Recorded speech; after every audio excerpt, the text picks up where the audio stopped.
মঞ্জুকে ক্ষমা করলো না, ক্ষমা করা হলো না। আপনারা হয়তো ভাবছেন তার মনোনয়ন পত্র বাতিল হয়েছে, সে নির্বাচন কমিশনে গিয়ে ক্ষমা চাইছে বা কোনো ভুল ত্রুটি না। মঞ্জু জনগণের কাছে ক্ষমা চাইছে, কারণ জামায়াতের জোটে যোগ দিয়ে মঞ্জু খুব খারাপ কাজ করছে, এই কারণে মঞ্জু ক্ষমা চাইছে। কিন্তু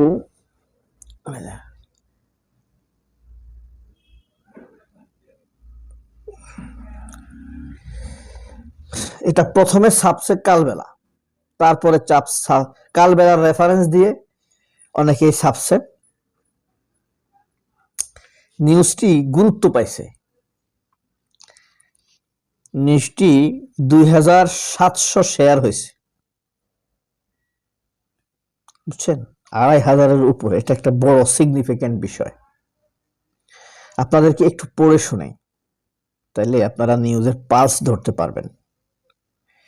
জামায়াত নেতৃত্বাধীন 11 দলীয় জোটে যোগ দেওয়ার সিদ্ধান্তকে ব্যর্থতা হিসাবে স্বীকার করে জনসম্মুখে ক্ষমা চেয়েছেন আমার বাংলাদেশ বা এবি পার্টির চেয়ারম্যান মুজিবুর রহমান মঞ্জু। মঙ্গলবার রাজধানীর আগারগাঁওয়ে সিটিজেন্স প্ল্যাটফর্ম আয়োজিত জাতীয় নির্বাচন 2026 নাগরিক প্রত্যাশা শীর্ষক এক অনুষ্ঠানে তিনি এই ক্ষমা প্রার্থনা করেন। অনুষ্ঠানে মঞ্জু বলেন, মানে একটি সেমিনারে তিনি ক্ষমা চান। জনমানুষের প্রত্যাশা পূরণ এবি পার্টি ব্যর্থ হয়েছে। একটি নতুন রাজনৈতিক দল হিসেবে আমরা আপনাদের প্রত্যাশা পূরণ করতে পারিনি। নির্বাচনে রাজনীতির বাস্তবতায় আমাদের একটি বড় রাজনৈতিক জোটে যোগ দিতে হয়েছে। এই সিদ্ধান্তটি অনেকেই কষ্ট পেয়েছেন, আমি আপনাদের কাছে ক্ষমা চাই। এ সময় তিনি উপস্থিত যারা আছে, সেমিনারে আরো থাকে না গেস্ট, তাদের কাছে বলছেন যে আপনারা কি আমাকে ক্ষমা করেছেন কিনা। তখন সেদিক থেকে না না বলে সবাই, ক্ষমা করে নাই, ক্ষমা পাইল না আর কি। মুজিবুর রহমান মঞ্জু তাদের কাছে ক্ষমা পায় নাই।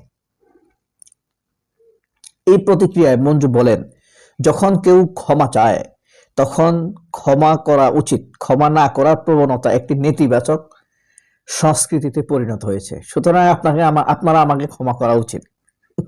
ক্ষমা করার জন্য উদ্বুদ্ধ করছে। জামায়াত নেতৃত্বাধীন জোটে যোগ দেওয়ার কারণ ব্যাখ্যা করতে গিয়ে এবি পার্টির চেয়ারম্যান বলেন, ছোট রাজনৈতিক দলগুলোর জন্য নির্বাচনী বাস্তবতা অত্যন্ত কঠিন।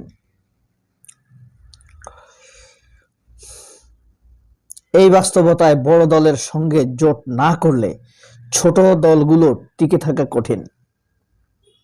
তবু এই সিদ্ধান্তের দায়ের অন্তত 60% আমরা নিজেরাই নিচ্ছি, সাধারণ জনগণ থেকে আমরা দায়ী করছি না।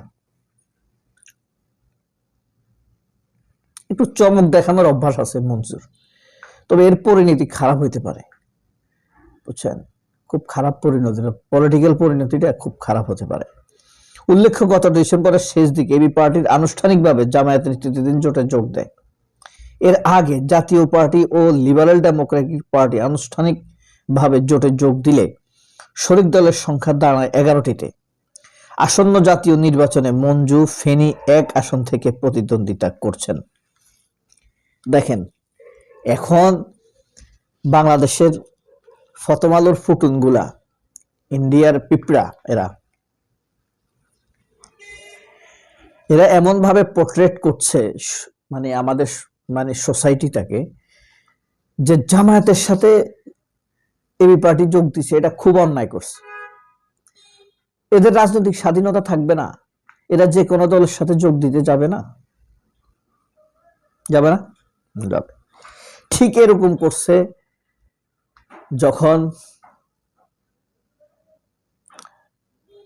আপনার বিএনপি ক্ষমতায় আসে 90 সালে, আমরা পড়ছি পত্রিকায়, তখন জামায়াত ইসলাম কিন্তু আপনার বিএনপিকে সমর্থন দিছে, কারণ বিএনপির পর্যাপ্ত আসন ছিল না, এমপি ছিল না।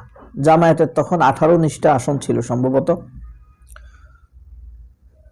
তখন বিএনপি সমর্থন দিছে, জামায়াত সমর্থন দিছে বিএনপিকে, তখনই বিএনপি প্রথমবারের মতো ক্ষমতায় আসে।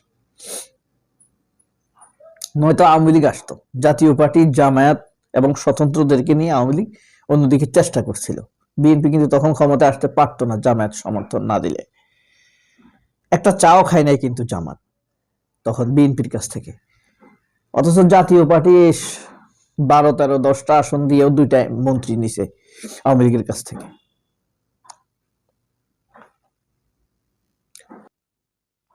আপনি যে রাজনীতি করবেন, মঞ্জুর কথা বলতেছি, সে যে রাজনীতি করবে তার রাজনীতির মধ্যে একটা সততা থাকবে না, একটা ভালোবাসা থাকবে। সে যে সিদ্ধান্তটা নিছে সেটা ওন করবে। তুমি জামায়াতের সাথে জোটও দিছ, আবার নানান রকম কথা বলে নিজেকে ভালো প্রমাণ করতে চাইছ, এটা অসততা।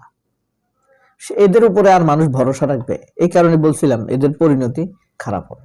তো তখন যখন জামায়াত বিএনপিকে সমর্থন দিছিল, হ্যাঁ, ভবেশ রায়ের একটা বই আছে 90 বাংলাদেশের রাজনীতি।